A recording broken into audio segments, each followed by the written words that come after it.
Welcome to the first test academy. So তোমাদের সামনে আজকে ব্লাড রিলেশন রিজনিংয়ের ক্লাস নিয়ে চলে এসেছি। ব্লাড রিলেশন দেখে কিন্তু অনেকেই ভয় পায়, বাট আজকে ক্লাসটা দেখার পর তোমাদের রিজনিং, তোমাদের যে ব্লাড রিলেশন বা রক্তের সম্পর্ক, তোমাদের কাছে সমস্ত কিছু পাতি হয়ে যাবে, চুটকির মাধ্যমে করে দিবে, কোনো ভয়টাই আর পাবে না। তা আজকে ক্লাসটা দেখে নাও, দেখবে যে রিজনিংয়ের যে এই যে একটা পার্ট ব্লাড রিলেশন, আর ব্লাড রিলেশন থেকে যে কোনো কম্পিটিটিভ এক্সামে কিন্তু একটা দুটো করে কোশ্চেন থাকেই। তো আজকে এমনভাবে করব, দেখবে যে এবার তোমাদের কোনো ভয় ভীতিই থাকবে না, কোনো রকম ভয় নেই। জাস্ট আমরা এবার ব্লাড রিলেশন কোশ্চেন আসুক, আমরা চাইবো যে কোশ্চেন বেশি বেশি করে আসুক, এমনটাই দাঁড়াবে। তো অবশ্যই ভিডিওটা কি করবে, প্রথম থেকে শেষ পর্যন্ত দেখবে। আর অনেকে তোমরা আছো যারা ক্লাস দেখছো ঠিকই, কিন্তু সাবস্ক্রাইবও করছো না। সাবস্ক্রাইব করতে কয়েক সেকেন্ডের ব্যাপার, অবশ্যই সাবস্ক্রাইব করে নিবে, ঠিক আছে? চলো তাহলে আজকে ক্লাসটা শুরু করছি, যেটা হচ্ছে যে ব্লাড রিলেশন, রক্তের সম্পর্ক, মোস্ট ইম্পর্টেন্ট একটা চ্যাপ্টার রিজনিংয়ের। দেখো, ব্লাড রিলেশন একদম হচ্ছে যে কি জলের মতন সহজ একটা চ্যাপ্টার। অনেকে কেন ভয় পায় আমি তো জানি না, বাট আজকের পথে ভয় কেটে যাবে। তো ব্লাড রিলেশনে আমাদের কিছু আগে করার জন্য কিছু টার্মগুলো দেখে রাখতে হবে। বিশাল কঠিন কোনো টার্ম না, আমি যেগুলো বলছি সেগুলো দেখবে, যে জাস্ট খাতায় নোট করে নিবে, তারপর দেখবে সমস্ত কিছু তুমি পারছো। তো চলো তাহলে আমি ক্লাসটা শুরু করছি। শুরু করার আগে কি জাস্ট একটা কথা বলি, দেখো, তুমি যখন ভেবে নিয়েছো যে কি আমাকে পড়াশোনা করে আমি সমস্ত কিছু পৃথিবী ছেড়ে ছুড়ে আমি এসএসসি জিডি বলো যে কোনো কম্পিটিটিভের জন্য এসেছি, জাস্ট একটা বছর দাও, বা এই যে কটা মাস আছে তোমার পরীক্ষা, সেই কটা মাস সমস্ত কিছু ভুলে গিয়ে জাস্ট পড়াশোনাতে শুধু ফোকাস করো। যখন তুমি এই পথ বেছে নিয়েছো, তখন তোমাকে 100% দিয়েই কিন্তু সেই কাজটাকে করতে হবে, তাহলে দেখবি যে তুমি সেখানে সাকসেস পেয়ে যাবে। চলো দেখো, আমাদের ব্লাড রিলেশনে কিছু টার্ম জানতে হবে, সেটা কিন্তু আর খুব একটা কঠিন না, আমরা সেগুলো জানি। যেমন ধরো, একটা হচ্ছে যে কি মেল, একটা হচ্ছে ফিমেল, এগুলো আশা করি আমরা জানি। এটা হচ্ছে কি ছেলে বা পুরুষ বলতে পারো, ঠিক আছে? আর একটা হচ্ছে ফিমেল মানে হচ্ছে মেয়ে বা মহিলা, যাই হোক। তো এগুলোকে আমরা কিছু জিনিসের মাধ্যমে ডিনোট করব। সেই ডিনোটগুলো কি করব, একটা হচ্ছে যে কি ছেলে বা পুরুষ হলে সেটাকে প্লাস করে ডিনোট করব। কি করে? প্লাস করে ডিনোট করব, ঠিক আছে? জাস্ট এটা মাথায় রাখো, কোনো জটিল কিছু না। যদি মেয়ে হয় তাহলে আমরা মাইনাস করে ডিনোট করব। ক্লাসটা দেখো পুরোপুরি, দেখবে সমস্ত কিছু ক্লিয়ার হয়ে যাবে। এবার দেখো, আর একটা আসছে, যেটা হচ্ছে সেম জেনারেশন মানে স্যার বুঝতে পারলাম না। সেম জেনারেশন মানে হচ্ছে ধরো আমি, আমার দাদা বা আমার ভাই, ঠিক আছে? এটা হচ্ছে সেম রিলেশন, মানে তুমি তোমার বোন, এইরকমগুলো হচ্ছে যে সমস্ত, মানে যত বোন ভাই বলবে, সে যেমনই বোন ভাই হোক না কেন, সমস্ত কিছু সেম জেনারেশনের মধ্যেই পড়বে। আর সেম জেনারেশনটাকে আমরা জাস্ট একটা দাগ দিয়ে ওকে ডিনোট করব।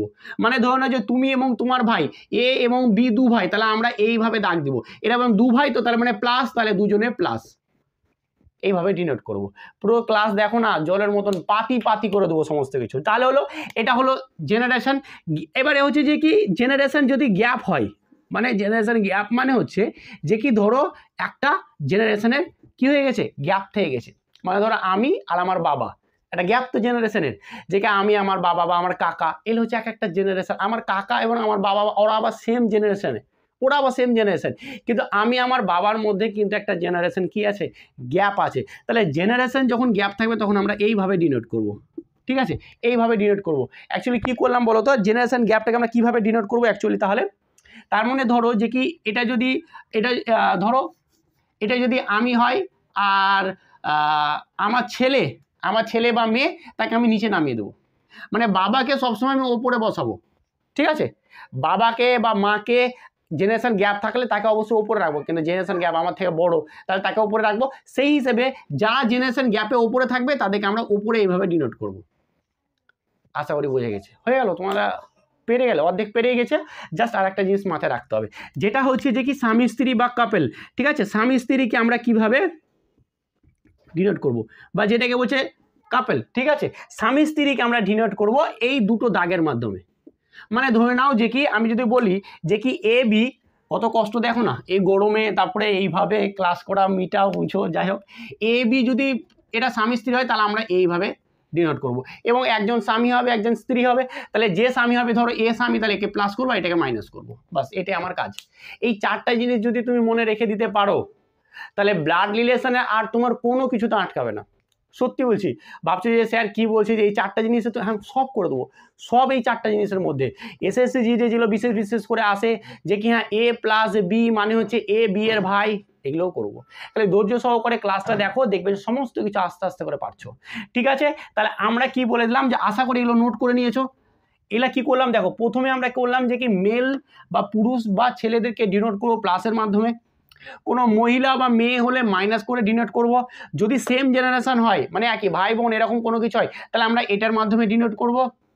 ঠিক আছে, এবং যদি জেনারেশন গ্যাপ থাকে, জেনারেশনে কোনো গ্যাপ আছে, মানে আমি আমার বাবা, বাবা আমার দাদু, বাবার বাবা, এরকম আমার দাদু, সেম জেনারেশন গ্যাপ হলে গেলে গ্যাপ, তাহলে আমরা গ্যাপের মাধ্যমে এটাকে ডিনোট করব।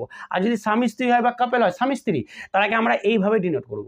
বাস এতটুকু তুমি মাথায় রেখে দাও, তোমার রিজনিংয়ের এই যে পার্ট একটা আছে, সেই পার্টে কিন্তু তুমি আর কোনো রকমভাবেই এমন হবে না যে এইখানে তোমরা আটকে যাচ্ছ।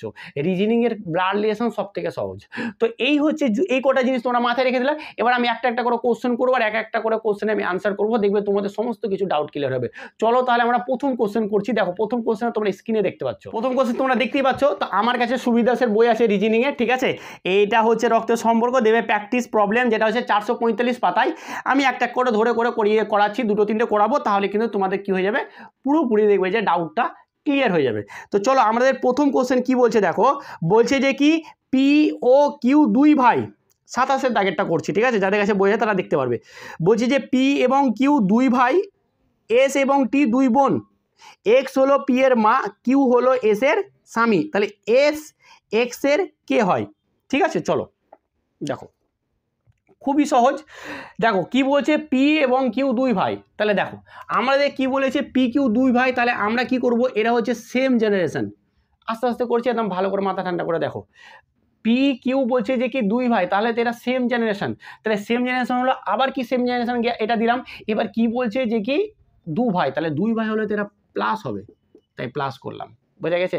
এবার পরে কি বলছে দেখো, তোমরা দেখো ভালো করে, এস ও টি দুই বোন, দেখো এস ও টি এর মধ্যে কোনো সম্পর্ক নেই, ঠিক আছে। এখন তাহলে আমি ওটাকে আলাদা করে লিখতে পারি যে এস এবং টি এরা দুই বোন, তাহলে একই জেনারেশন, আর দুই বোন মানে হচ্ছে মাইনাস মাইনাস, বলে দিলাম। এরপরে দেখো কি বলেছে, এরপরে বলেছে যে কি এক্স হলো পি এর মা। এই জায়গাটা অনেকে বুঝতেই পারে না, সত্যি বলছি, আমি অফলাইনে পড়িয়েছি তো, অনেকে এটা ধরতে গিয়ে অনেক দিন লেগে গেল। বলছে দেখো এক্স হলো পি এর মা, তাহলে এক্স ব্যক্তিটা পি এর মা, তাহলে এইখানে এক্স, দেখো এক্স ব্যক্তিটা পি এর মা, তাহলে এক্স ব্যক্তিটা, তাহলে মানে আমি এখানে এক্সটাকে এই ওপরে বসাবো, আর মা তাই বলেছে, তাই এখানে আমি মাইনাস দিব। দেখো জেনারেশন গ্যাপ, চলো আমি এটাকে একটু নিচে করি, তাহলে আরো বেশি বেটার হবে। তাহলে কি ছিল, পি এবং কি ছিল, যে এরা দুই ভাই, তাহলে দুই ভাই করলাম। এখন বলছে যে কি এক্স হচ্ছে পি এর মা, দেখো এক্স হচ্ছে পি এর মা, ওপরে দিয়ে দিলাম জেনারেশন গ্যাপ, এবং মা বলে মাইনাস দিয়ে দিয়েছি। এই সব জিনিসগুলো ছোট ছোট জিনিস। দেখো এরপরে কি বলছে, দেখো কিউ হলো এস এর স্বামী, আচ্ছা এস এর স্বামী, আচ্ছা কিউ, দেখো এই এস এর এসটা, এই কিউটা কে বলছে যে এস এর স্বামী, তাহলে আমি যদি এখানে এস এর স্বামী এইভাবে করে করব, এক্স্যাক্টলি, কারণ স্বামী স্ত্রীকে আমি এইভাবে ডিনোট করেছি, আর এই এস এর সাথে তো টি তো যুক্ত ছিল আগে থেকে, টিটাকেও নিয়ে নেবো, বাস হয়ে গেল। এতটাই সহজ। কোনো কোথায় যে পড়েছো তোমরা, অনেকেই বলে যে স্যার কঠিন কঠিন কঠিন, কিন্তু সত্যি বলছি ব্লাড রিলেশন সহজ, এর মতন সহজ আর কোনো চ্যাপ্টারই নেই। এবার হয়ে গেল, দেখো এবার কি বলছে, এবার বলছে যে কি এস এক্স এর কে হয়, মানে এই ব্যক্তিটা এর কে হয়, ভালো করে বোঝো, এই ব্যক্তিটা এর কে হয়, তাহলে এ যদি এস কে হয়, ঠিক আছে, তাহলে দেখো এক্স এর এটাও ছেলে, আর এক্স এর এটাও ছেলে, এটা দুই ভাই তো, ঠিক আছে, এও ছেলে এও ছেলে, আর ছেলের বউ, তাই তো। তাহলে কি বলছে এটাকে, এখানে আমাদের অপশান আছে, দেখো অপশান কি কি আছে, ভাইজি আছে, নাতনি আছে, কন্যা আছে, পুত্রবধূ আছে, তাহলে এটা হবে পুত্রবধূ, মানে আমার পুত্রের বউ, তাকে বলবো পুত্রবধূ। তাহলে এইখানে কি হয়ে যাবে, এস এক্স এর পুত্রবধূ, বুঝে গেছে, হয়ে গেল। তাহলে এস এক্স এর পুত্রবধূ, বলো কোথায় কঠিন, কোনো রকম কঠিন কিছু পাবে না, একদম জলের মতন সহজ, সত্যি বলছি। তাহলে এটা কেমন লাগলো, কতটা সহজ লাগলো, ঠিক আছে। চলো পরবর্তীটা করছি, পরবর্তীটা দেখো, আরও যখন আমি এটা করব তখন দেখে নেবে যে তোমাদের কিন্তু আরও ক্লিয়ার হয়ে যাবে। চলো পরবর্তী দেখো, তোমরা দেখতে পাচ্ছ, দেখো কি বলছে, দেখো পরবর্তী কোশ্চেনটা বলছে যে কি এ হলো এম এর কন্যা, এটা খুব সুন্দর, এটা করলে কিন্তু অনেকটাই তোমাদের ডাউট ক্লিয়ার হয়ে যাবে, ঠিক আছে, অনেকটাই। দেখো কি বলছে দেখো, বলছে যে কি এ হলো এম এর কন্যা, তাহলে এ হলো এম এর কন্যা, তাহলে এটাকে আমাকে নিচে রাখতে হবে আর এমটাকে আমাকে উপরে রাখতে হবে। এবার এ হলো এম এর কন্যা, তাহলে কন্যার জন্য আমাকে মাইনাস নিতে হবে। এগুলো হচ্ছে ছোট ছোট জিনিস, মাইনাস নিলাম। এবার কি বলছে দেখো, যে বি হলো এক্স এর স্বামী, দেখো বি এর সঙ্গে কোনো এদের কোনো সম্পর্ক নেই, তাহলে বি হলো এক্স এর স্বামী, তাহলে এটা যে স্বামী হয় বিটা, তাহলে এক্স তো অবশ্যই এটা মহিলা বা মেয়ে হবে, করে দিলাম, তাহলে এটা স্বামী স্ত্রী হয়ে গেল। এবার কি বলছে দেখো, এম হলো বি এর মা, এই এমটা হচ্ছে বি এর মা, যদি এম যদি বি এর মা হয় আর এটা যদি ওর মেয়ে হয়, তাহলে এরা অবশ্যই বি আর এ ভাই বোন। এ যদি এম এর মেয়ে হয়, আবার এমটাও বিটা বলছে এম এর ছেলে, তাহলে অবশ্যই এ বি ভাই বোন, তাহলে এখানে করে দিলাম। আর এটা তো আবার এক্স তো এর স্বামী, এক্স তো হচ্ছে ওর স্বামী না, ওর বউ, তাই তো, তাহলে আমি এখানে বসিয়ে দিলাম ওইটাকে, হয়ে গেল। আমি যেভাবে করছি তোমরা ভেঙে ভেঙে আস্তে আস্তে করে করবে। যখন দেখো প্রথম কোনো কিছু করছো একদম চাপ নেবে না, আস্তে আস্তে করবে, ধীরে সুস্থে করবে, দেখবে যে সমস্ত কিছু হয়ে গেছে। ঠিক আছে, চলো হয়ে গেল। এবার কি বলছে দেখো, বলছে এক্স হলো জেড এর মা, এই এক্সটা হচ্ছে জেড এর মা, তাহলে জেডটাকে আমি নিচে নামাবো, যেহেতু এক্সটা মা আর জেডের কোনো জেন্ডার বলেনি, নাকি ও স্ত্রীলিঙ্গ নাকি পুরুষ লিঙ্গ কিচ্ছু বলেনি, তো আমি কিছু দিইনি এখনো, বুঝতে পেরেছো তো, ভালো করে বোঝো, এগুলো কিছু বলবে না তো কিছু দিতেই পারা যাবে না। ঠিক আছে, যেখানে প্লাস দিয়ে দেবো, আমার মন হলো এরকমও কোশ্চেন আছে যে ফ্যামিলিতে কজন মহিলা আছে কজন পুরুষ আছে, তো এখানে তোমার কোনো চিহ্ন দিলেই তুমি ভুল করে দেবে, অতএব চিহ্ন দিবি না। ঠিক আছে, এরকম WBCS এর কোশ্চেন আমি দেখেছি, যেখানে এই পরিবারে তাহলে কতজন ছেলে বা কতজন মহিলা আছে, এরকম তো তোমাদেরও আসতেও পারে, তাই না। চলো এবার হয়ে গেল এতটুকু। এবার হচ্ছে পি হলো জেড এর বোন, তাহলে পি হচ্ছে এই পি হচ্ছে ভাই বোন না, ওরা বোন হতে পারে দুজন, কিন্তু আমি জানি যে পি হচ্ছে জেডের বোন, তাহলে পি কে আমি এইভাবে ডিনোট করে দিলাম, পি হচ্ছে জেডের বোন। এবার দেখো লাস্ট পজিশন কি বলেছে, বলেছে যে এ পি এর কি হয়, তাহলে এই এটা পি এর কে হবে, খুব কি কঠিন, দেখো একদম সহজ, একদম সহজ। দেখো এটা হচ্ছে এক্স, এটা হচ্ছে পি এর হচ্ছে, এটা হচ্ছে মা, ঠিক আছে, পি এর হচ্ছে মা, ঠিক আছে। আচ্ছা কি বলেছে, এ হচ্ছে এ পি এর কে হয়, এ পি এর কে হয়, এ পি এর কে হয়, ঠিক আছে, কোনো অসুবিধা নেই। দেখো তাহলে আমাদের পি এর এটা হচ্ছে যে কি মা, আর মায়ের তাহলে এটা হচ্ছে ওর বাবা, ঠিক আছে, এটা যদি ওর মা হয় পি এর, তাহলে এটা অবশ্যই বাবা, আর বাবার বোন, তাই তো, এটা তো বাবার বোন, তাহলে বাবার বোন কে হয়, বাবার বোন হয়ে যায় পিসি, বাবার বোন কি হয়ে যাবে পিসি, তাহলে কি হয়ে যাবে আমাদের, কি হয়ে যাবে এ পি এর পিসি, ভালো করে বোঝো কি বলছে, যে কি এটা পি এর এক্স যদি মা হয় তাহলে বিটা বাবা হবে, বিটা বাবা হলো, আর বাবার বোন, তো বাবার বোন তো পিসি, তার মানে এ হচ্ছে পি এর পিসি। এইভাবে ভেঙে ভেঙে করবো প্রত্যেকটা চ্যাপ্টার, প্রত্যেকটা SSCGতে যেগুলো আসে যে A প্লাস বি, সব বলছে যে কি এ বি এর বোন, এ ভাজিত বি, এ হচ্ছে বি এর মা, এই ধরনের প্রবলেমগুলো প্রচুর এসেছে, আর প্রচুর এবার আমরা করবো, একদম করব, ধীরে সুস্থে করব, ঠিক আছে। চলো এই হয়ে গেল আমাদের কি কোশ্চেন। এরপরে এবার নেক্সট কোশ্চেনটা দেখো কি বলছে, নেক্সট কোশ্চেন যেটা বলছে যে কি পি হলো কিউ এর স্বামী, ভালো করে দেখো, পি হলো কিউ এর স্বামী, এস হলো আর এর স্ত্রী, টি হলো এস এর পুত্র, কিউ হলো আর এর কন্যা, তাহলে টি পি এর কে হয়, ঠিক আছে। এই যে এটা হচ্ছে সুবীর দাসের যারা আছে বই, দেখবে যে 28 দাগের প্রবলেমটা, এই প্রবলেমটা তোমরাকে কি করবে কমেন্টের মধ্যে অ্যান্সার দিবে, অবশ্যই অ্যান্সার দিবে, যে আমি বুঝতে পারবো যে তোমরা ব্লাড রিলেশন বুঝতে পারলে কিনা, বাস হয়ে গেছে, আর কিছু নেই ব্লাড রিলেশন, আমরা খালি কোশ্চেন প্র্যাকটিস করবো, তোমরা সব পারবে। আর একটা যেটা হয় অনেকে বলে যে খুব কঠিন, বাট আমার কাছে সেরকমভাবে কঠিনও না, যে ছবি দেখিয়ে বললো যে কি এই ছবিটি হচ্ছে আমার মায়ের বোনের ভাইয়ের কেউ একজন, এরকম করে বলবে, তাহলে ছবিটার সঙ্গে তার সম্পর্ক কি, তো এই ধরনের প্রবলেমগুলো খুবই ইজি, জাস্ট একটা জায়গায় ধরতে হবে, সেটা আমি বলবো, ঠিক আছে, সেটা আমি ক্লাস করাবো। তো আশা করি এইটা তোমরা হোমওয়ার্ক থাকলো, এই হোমওয়ার্কটা অবশ্যই তোমরা কমেন্টের মাধ্যমে কিন্তু অ্যান্সার দেবে।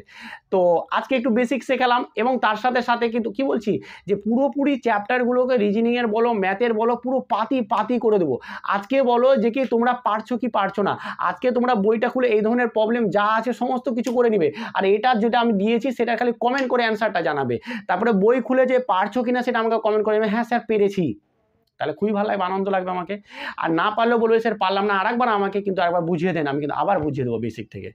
অবশ্যই বুঝতে পেরেছো তো? তাহলে আজকে ক্লাসটা কেমন লাগলো কিন্তু অবশ্যই কমেন্ট করবে এবং তোমাদের বন্ধুদের সঙ্গে কিন্তু ক্লাসটা শেয়ার করে দাও। এত সুন্দর বেসিক ক্লাস হয়তো কোনো রকম তুমি পেড কোর্সও পাবে না, ঠিক আছে?